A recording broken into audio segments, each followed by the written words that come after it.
talk about cortisol and melatonin and the way they affect our sleep. So today, as usual, Monkey is with us today. Hello, Monkey. As a reminder, the monkey brain can be shut off or managed. Yes, instead of avoiding, we can handle it. And as every Friday, remember what we learned last Friday?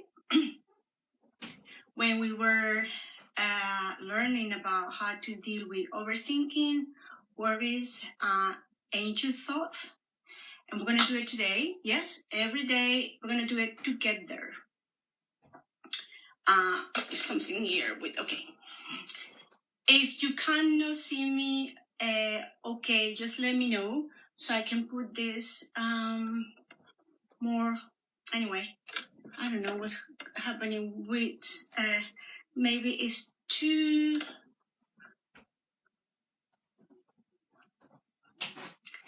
So, remember, 6 breaths. Inhale, I inhale calmness. I exhale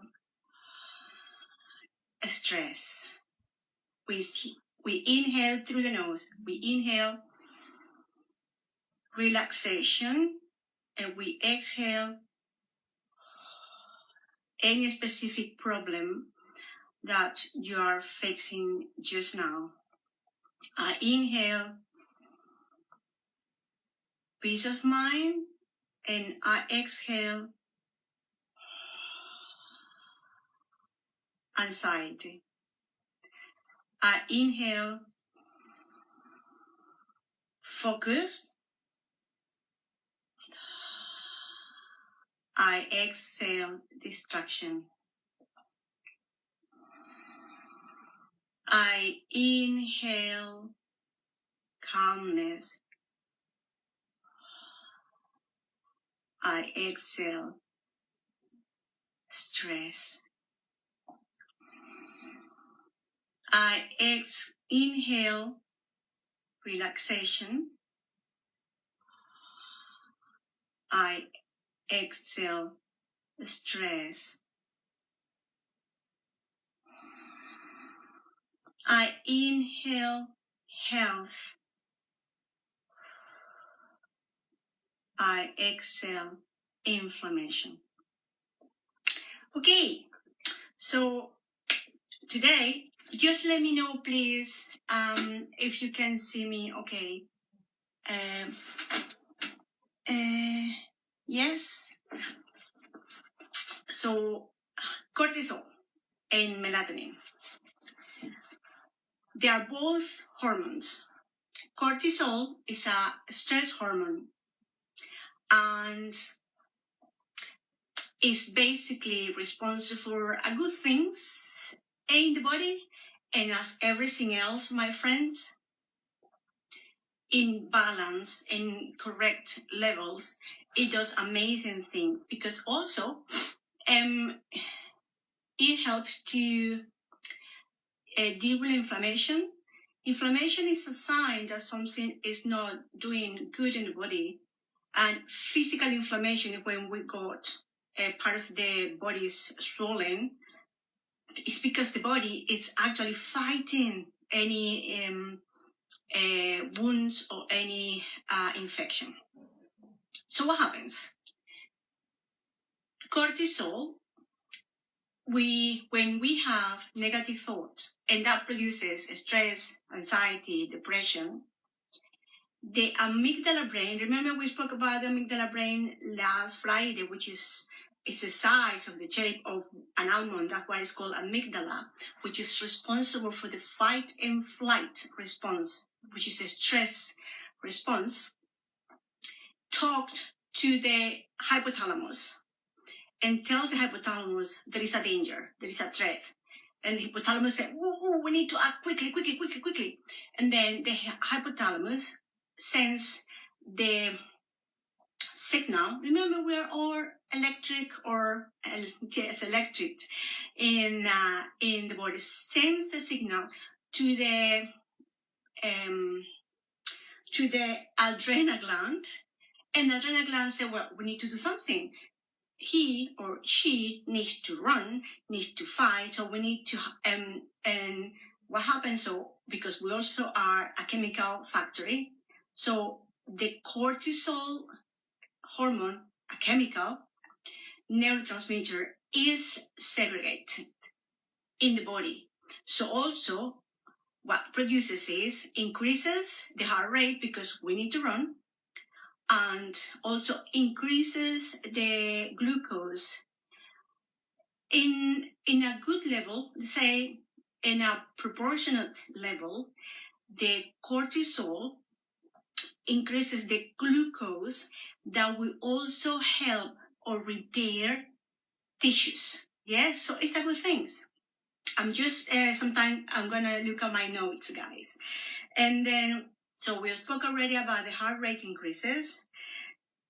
Control the blood pressure, right, in a quite good proportion, and also increases the metabolism when we exercise. So, and one job that the cortisol role does very, which is spot on, is to wake us up every morning. So the cortisol is responsible for that. But when we get in balance with the lifestyle that we have, so the cortisol level increases in such a high levels that start being harmful to the body. What happens? So if the glucose increases too high, what happens? We get diabetes type 2. If the blood pressure increases, we get high blood pressure, which means we can have heart diseases. In other sense, at too high levels lowers the metabolism, increases the insulin. What happens when we increase the insulin and the glucose, which increases insulin? We gain weight, guys. Remember this, the insulin, so the liver get a signal, hey, there is a threat, we need to produce glucose.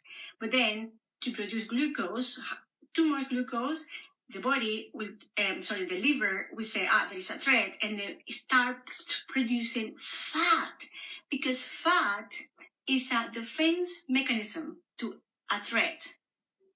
High glucose, there is a threat, we need to produce fat, we gain weight. And we also have rashes on the skin. Sometimes it has been some research about high cortisol levels associated with eczemas, psoriasis, and rosacea. Okay? So we already spoke about the effect on weight. We gain weight. What happened with the effect on sleep? The cortisol levels is at its highest between 8:30 and 9 in the morning.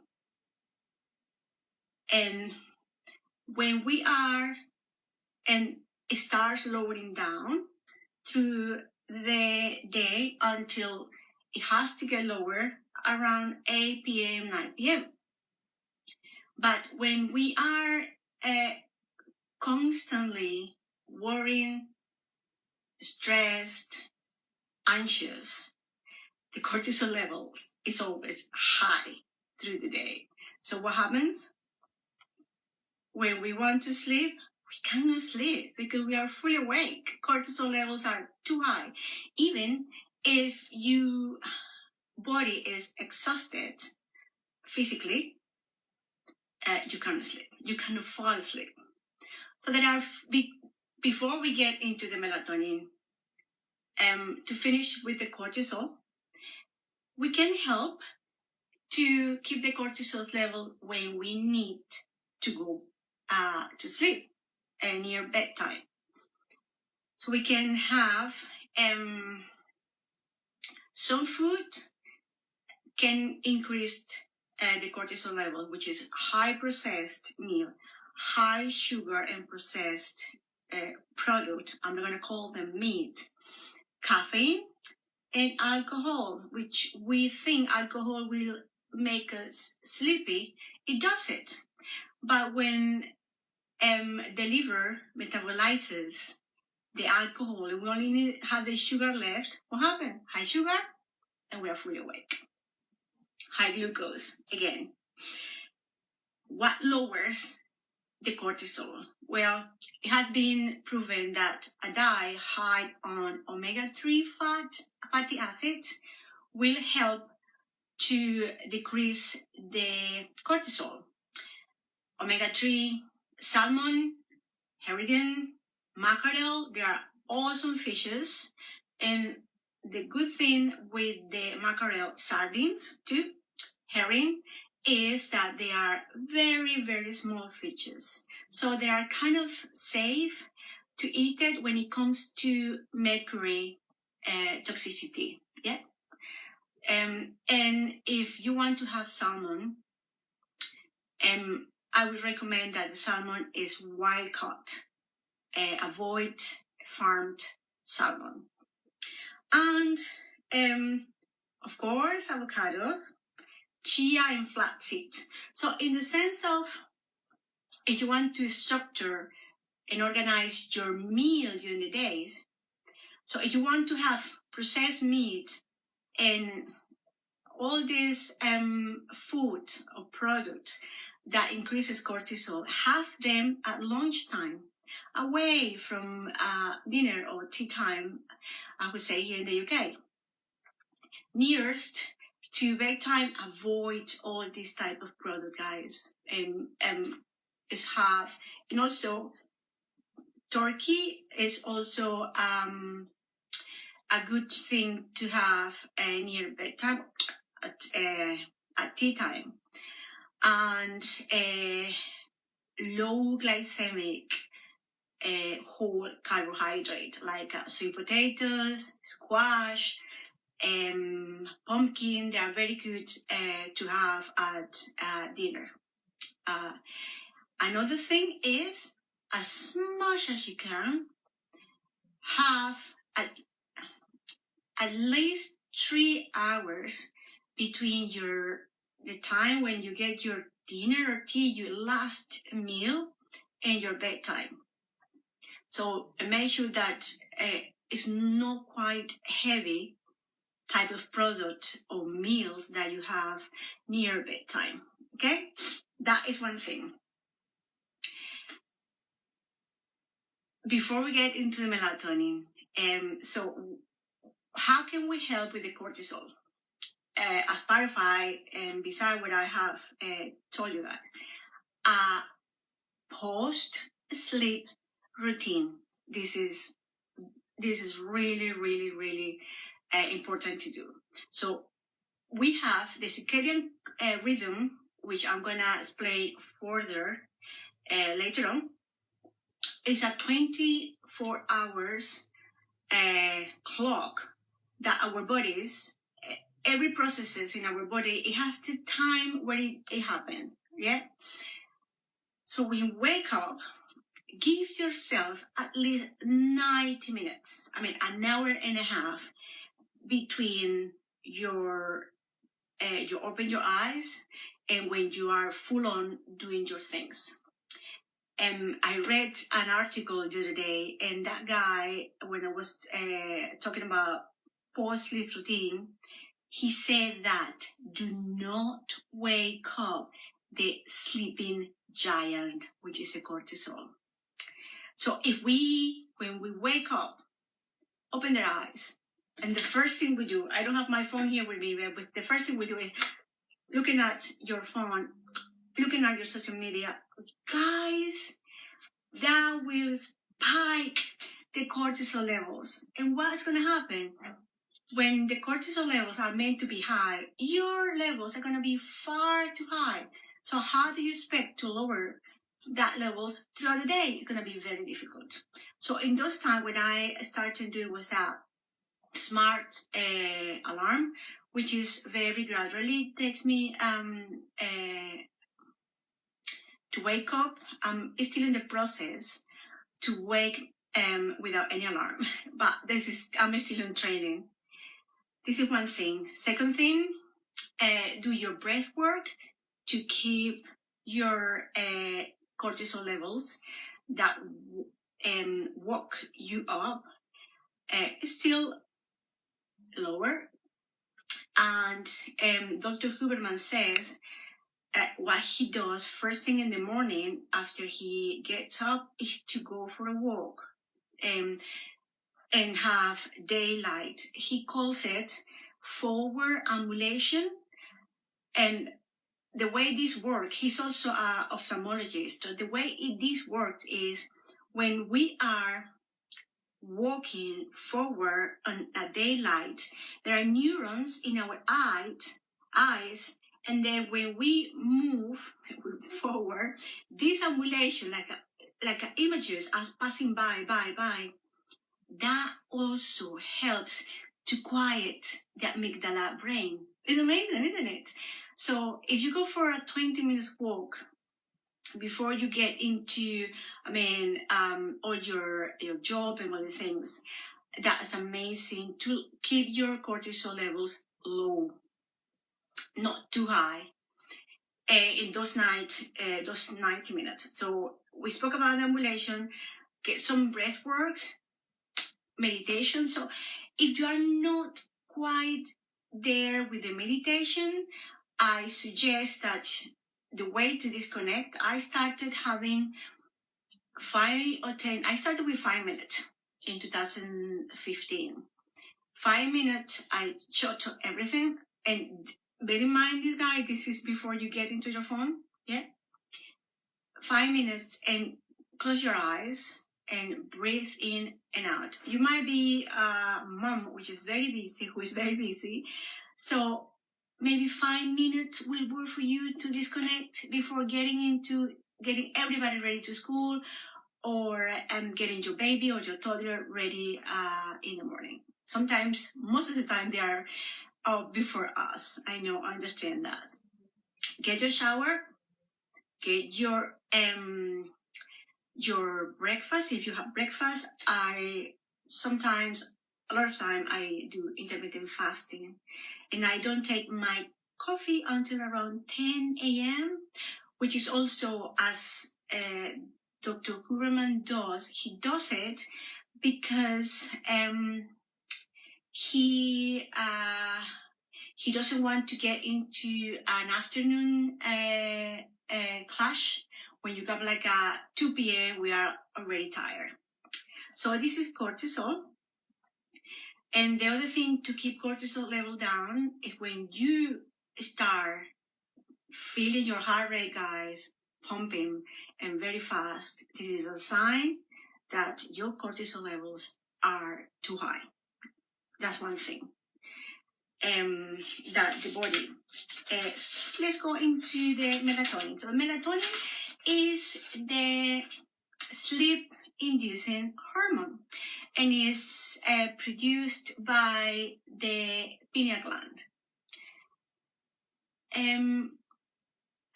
Melatonin, it starts being produced around 9 p.m. So that's why it's a good practice at 9 p.m. to shut off all the lights, blue lights. And if you can dim your lights in the house, will be even better. To allow your pineal gland to work better and start producing melatonin. So melatonin will induce our sleep, but also because the circadian rhythms, which is the 24-hour clock that we have processes in the body that has their own time when they are taking place. So it's a 24-hour cycle, and by 9 p.m. the melatonin starts being produced. So we start falling into this sleeping rhythm and a sleeping mood. So I have here, so the melatonin start being secreted at 9 p.m. So this is about, I'm reading about the processes in the body driven by the circadian rhythms. And then we have at 2 a.m. we have deep sleep. 3:30 a.m. our temperature in the body goes to its lowest. And then 6:30 to 7 starts being, the blood pressure start rising. And then by 7:30, guess what? You're waking up. And then the melatonin secretion stops, allowing the cortisol to take over and waking us up. And then we have other hormones that is secreting testosterone between 8 and 9. So the highest alertness will be between 10 and 11 a.m. So best coordination, motor coordination will be around 2 and 3 p.m. And then we have a cardiovascular efficiency around 5 p.m. And the highest blood pressure will be around 6, which I'm not quite sure about this because I have family that suffer from high blood pressure, and the higher blood pressure are in the morning. So if you suffer from high blood pressure, just let me know how is it for you, if it's in the morning or in the evening. That will be very, very helpful, guys, if you can share it with me. And then the highest body's temperature is around 7 p.m. So that's it. How can we help to the pineal gland to secrete melatonin? Firstly, have this in mind, an hour and a half, 90 minutes. So we have 90 minutes in the morning, and we're going to have 90 minutes in the evening to the pre-sleep routine. As much as you can, stop digital exposure, any worries. You know what is really, really good practice, which I learned from my husband. So if you have any post, don't open envelopes. Don't open any post after 9 p.m., guys. Think about this. What is going to happen between 9 p.m.? Do you need a fast response? Unless it's urgent, which will also increase your cortisol levels. So any envelope, any post, do not open until next morning. That's a good practice. And take a bath, by that time you had already your last meal. So have your last meal, dinner around 7:30 the latest will be good. And for example, I got in bed at 10. We spoke about 90 minutes, right? So from 9, so I gave me time from 10 to 9:30 to read my book, which I usually choose not to be too increases my emotions, because I don't want to work. And if you have a hot bath of a very warm shower, that also helps you to lower your temperature, because your body, because it's hot, you're exposed to heat, your body will have the tendency to lower its temperature. So we have already spoken about cortisol, melatonin, pre-sleep, and post-sleep routine. As every Friday, I will leave you with some homework. If you want to do it, do it. Take the 3-6 breath. every day. And please notice any difference in your heart rate, in your blood pressure, in the way you feel. And from this class, take at least one of the things to keep your cortisol levels lower when it has to be lower, around in the afternoon, in the evening. And also, how are you going to do to help your pineal gland to secrete melatonin? I know many of you will be taking melatonin as a supplement. I don't take it. I take magnesium citrate because it's a mineral we lack of. This mineral, so it's good for the joints and good for the tissues and to recover muscles. Well, this is our class for today. Please let me know you like it. What would you like to know more about? It would be great if you share with me what is your plan to help your cortisol levels to stay not too high during the day, to lower them during the evening, and what is your plan to help with melatonin. I never say this. Exercise is an amazing way to keep your cortisol level down and help melatonin in the evening. Walk. High intensity interval training is a great exercise if it's done in the morning. And if you are prone to have anxiety or depression, I wouldn't suggest to do HIIT because it will keep your cortisol level high for longer. So it's better to do something that moves your body, you burn some calories, and you at the same time are relaxing, which is amazing when we walk. We move the joint, we have fresh air. Well, this is us. Thank you very much. Denise, I know you are